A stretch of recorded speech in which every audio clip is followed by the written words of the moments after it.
CCN news देख रहे सभी दर्शकों का स्वागत है। मैं रोहित रिपोर्टर भारत की राजधानी दिल्ली में इस वक्त मौजूद हूँ और हमारे पास में एक अंकल जी हैं जो वेटरन सूबेदार रह चुके हैं। अब इनसे हम जानते हैं कि एक्स आर्मी मैन या आर्मी के अंदर क्या क्या कैटेगरी होते हैं, ABCDEFGH होते हैं, XYZ कैसे कैसे बंटवारा हुआ, इस विषय पे जो आज हम इनसे चर्चा करेंगे। अंकल जी आपका नमस्कार। मैं वेटरन सूबेदार RS Shekhawat from army education corps. ये OROP को जो कॉन्सेप्ट है ये 2014 1 जुलाई 2014 से OROP फर्स्ट लागू हुआ। तो इसका नोटिफिकेशन आया था 9 नवंबर 2015 को। उस नोटिफिकेशन में ये क्लियर था कि जो पुराने सोल्जर्स हैं उनकी पेंशन नए सोल्जर्स के बराबर हो जाए। इसका मतलब ये है कि उसमें नोटिफिकेशन में क्लियर लिखा हुआ है कि the pension of new pensioners will be fixed on the average of the 2018 year 2018 minimum and maximum of 2018। लेकिन अब आर्मी के अंदर पहले 4-5 ग्रुप हुआ करते थे, ABCDEF तक। धीरे धीरे इनको 3 ग्रुप बनाए, X, Y और Z। फिर Z ग्रुप को भी खत्म कर दिया। Z से 2 ही ग्रुप रह गए हैं भाई आर्मी में, X और Y।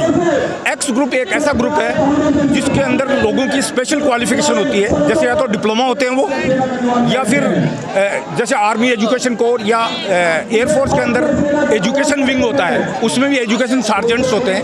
उनकी क्वालिफिकेशंस X ग्रुप के लिए होती है आइदर पोस्ट ग्रेजुएट और ग्रेजुएट प्लस B.Ed।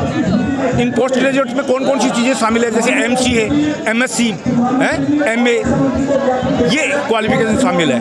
और BSc, B.Ed या BA, B.Ed, ये लोग X ग्रुप में आते हैं। इनकी क्वालिफिकेशन वैसे तो देखा जाए तो अधिकारी के लिए एंट्री लेवल क्वालिफिकेशन से भी ज़्यादा है।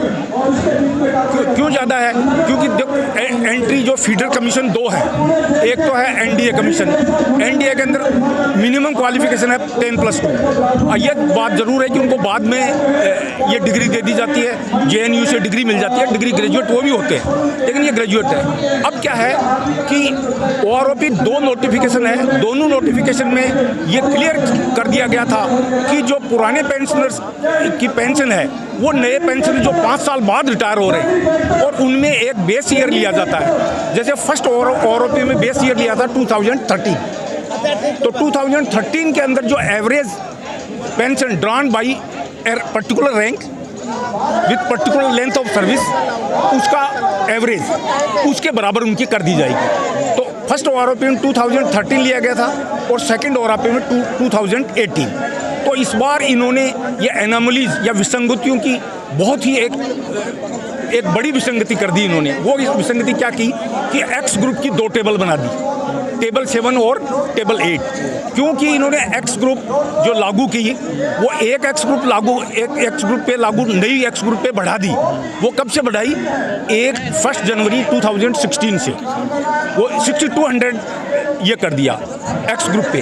तो जो हमें X ग्रुप पे या मिलिट्री सर्विस पे या जो सर्विस के एलिमेंट होते हैं उसकी 50% पेंशन होती है अभी सोल्जर्स की। हालांकि हमारी 3rd पे कमीशन में हमारी जो ORJCOs की पेंशन होती थी, ORJCOs की पेंशन होती थी 70%, लेकिन इनकी रिड्यूस करके 50% कर दी गई 3rd वेतन आयोग में। और जो ब्यूरोक्रेट्स है, IAS अफसर है, उनके 33% होती थी, उनकी तो बढ़ाकर 50% कर दी गई। और आर्मी के अफसर्स की 50% थी, उसको 50% पर भी रखा गया। क्यों रखा गया? कि उनको चुप करा दिया गया, थोड़ा और अलाउंसेस उनको दे दिए गए। अब क्या है कि इस बार सबसे तगड़ी इंतहा हो गई एनोमलीज की। क्या होगी कि X ग्रुप की 2 टेबल बना दी इन्होंने। एक तो जो पहले से 3600 ग्रुप पे ले रहे थे उनको उनकी टेबल 7, और जो 6200 X ग्रुप ले रहे हैं उनकी टेबल 8।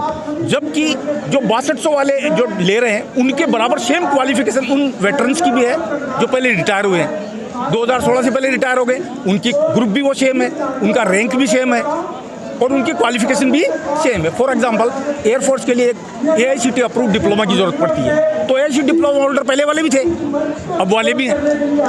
लेकिन इनकी कहने का मतलब है कि they have created a group within the group, whereas according to the OROP principle it has been said that a scheme the scheme cannot bifurcate a homogeneous group based on the cut-off date. It means a homogeneous group. For example, X group is a homogeneous group for a particular rank, Subedar X group, Havaldar X group.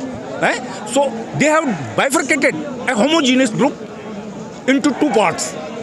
In order so those who are pre 2016 retirees, they are in loss. Their pension is shown in minus. It is great anomaly. So ऐसा जो category में बांटने की क्या आवश्यकता पड़ी थी? Category में बांटने की कोई आवश्यकता पड़ी। कुछ लोग हमारे में से कुछ लोगों ने ये रिप्रेजेंट किया था कि जो एक्स ग्रुप वाले हमारे पास डिप्लोमा होल्डर्स हैं, डिग्री होल्डर्स हैं, पीजी होल्डर्स हैं, तो हमें सिविल के काउंटर पार्ट के बराबर पेंशन मिलनी चाहिए। तो सिविल काउंटर पार्ट की ज़्यादा थी, इसलिए उनको ये एक एक्स ग्रुप पे अलग रख दी। वाई ग्रुप की कोई पे नहीं है, एक्स ग्रुप के एक स्पेशल पे रख दी। अब उस एक्स ग्रुप पे को बढ़ाया गया, इंक्रीज किया गया एक्स ग्रुप पे को, तो इंक्रीज सबकी करनी चाहिए थी। पहले वाले सोल्जर भी तो उसी ग्रुप में थे, लेकिन उनकी नहीं करेगी। तो इन सभी चीज़ों के लिए जिम्मेदार कौन है, अफसर या फिर सरकार? जिम्मेदार सरकार बिल्कुल नहीं है इसके लिए। नोटिफिकेशन में कोई कमी नहीं है। देयर आर कोर्ट से अप्रूव्ड नोटिफिकेशन है, जिसमें सुप्रीम कोर्ट का भी ऑर्डर है। सुप्रीम कोर्ट की रिट पिटिशन की थी ORP के कंसर्न में, उसका नंबर था 419/2016। उसमें सुप्रीम कोर्ट ने क्लियर डायरेक्शन दिया था कि आप एक होमोजेनियस ग्रुप को दो भागों में डिवाइड नहीं कर सकते हैं। लेकिन ये गड़बड़ कहाँ हुई है?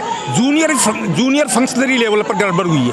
जूनियर लेवल का मतलब है कि हमारे जो इम्प्लीमेंट करने वाली एजेंसी है वो है, एक तो CGDA, एक होता है PCDAP इलाहाबाद, और एक होता है जैसे हमारा department of ex serviceman welfare. तो इन्होंने क्वेरी रेज की CGDA और PCDA ने उनसे किससे डायरेक्शन ले लिया कि किसको दें किसको नहीं दें। तो इन्होंने ऑर्डर कर दिया कि एक्स ग्रुप के दो ग्रुप बना दो, एक 6200 वाला और एक 3600 वाला, जो कि बिल्कुल इलीगल है as per principle of ORP and as per the direction of the Supreme Court. This is a homogeneous group, one group, and it cannot be bifurcated. So they have created group within the group, that is very wrong, and it should be improved. ये थे शेखावत जी के विचार। आप लोगों को कैसे लगे, आप अपनी राय कमेंट बॉक्स में जरूर दें। धन्यवाद।